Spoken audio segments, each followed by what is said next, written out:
Page. I grew up with a very dysfunctional family.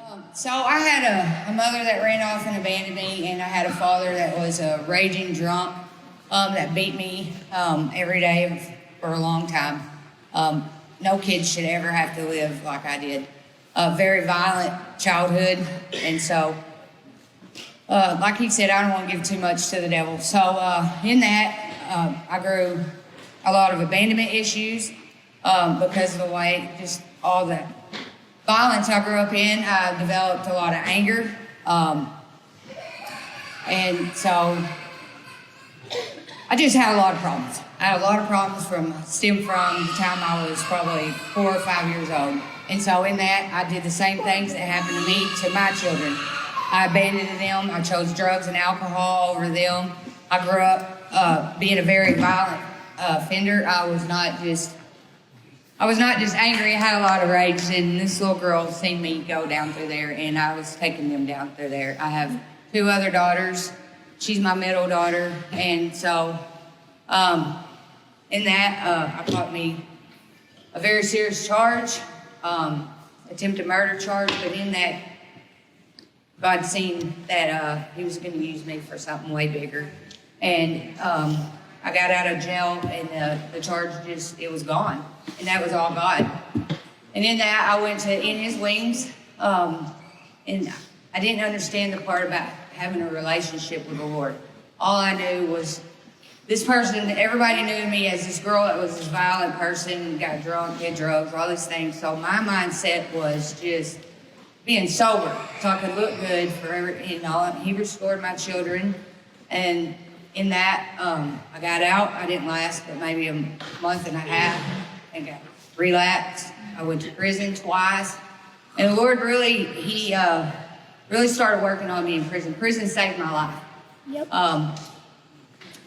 And when I got out, just kept doing the same things. And so I ended up going back to In His Wings. And then that's when, okay, Lord, something in me's got to change. So I'd go in my secret place every morning at 5 o'clock, and I would pray my heart out. I get emotional about this because I had to change something in me for them, for me. And it didn't matter about anything else. And I hate to say it, but it didn't even matter about her. I needed it. This had to be for me. My heart had to change. So I'd sit in there in that secret place from 5 o'clock in the morning, every morning, until we had to go work, probably 7. And I would pour my heart out. I'm like, Lord, I don't want to be this way anymore. I don't want to do this to my kids. I just don't want to live like this anymore. And I just gave Him my all. I want to know You, Jesus. And things started changing. And Jennifer asked me to stay on, that she was going to start something new. And I didn't care what it was. She asked me to go. She said, it's not around here. I said, even better. Y'all need out of Craighead County. I was a menace to society around here. And so in that, I was like, yes, Lord, send me. Wherever it is, I want to go.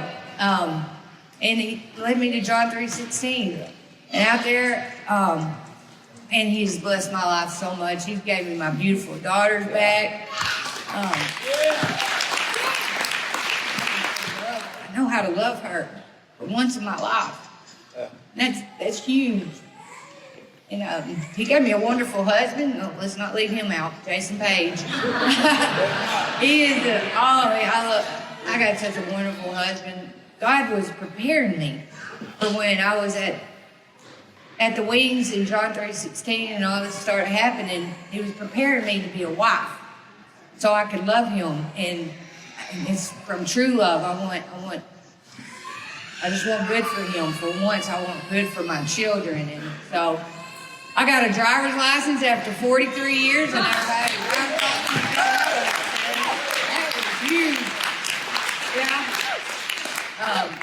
I had 80 years hanging over my head when Jennifer got me when she got me the second time onto the Wings, and all my stuff got dropped. I mean, He's so good, and it's because He loves me, and now I can love others. And I'm thankful for John 3:16 that Brian and Lisa. I'm thankful for Jennifer Tarwater. She known me a lot. And anyway, that's all I got. But it wasn't mine.